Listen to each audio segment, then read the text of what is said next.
৪৯ দিনে কোরআনের হাফেজ হলেন ৮ বছরের শিশু হাবিবুর রহমান হাবিব।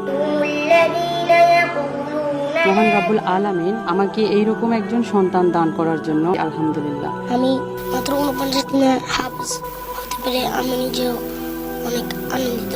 ৫ পৃষ্ঠা থেকে সবক দেওয়া শুরু করে মাত্র ৪৯ দিনে পুরো কোরআন মুখস্থ করলো এই শিশু। রবের দরবারে লাখো কোটি শুকরিয়া আদায় করতেছি যে আজকের এই হাবিবুর রহমান মাত্র ৪৯ দিনে সে কোরআন হিফজ সম্পন্ন করছেন। একই দিনে কোরআনের হাফেজ হয়েছেন হাবিবের বড় ভাই আব্দুর রহমানও। তবে তার বড় ভাই আব্দুর রহমান ১ বছর ৬ মাসে হাফেজ হয়েছেন। আমার ছোট ভাই মোহাম্মদ হাবিবুর রহমান মাত্র 49 দিন হাফেজ হয়েছে, এই জন্য আমি খুব আনন্দিত।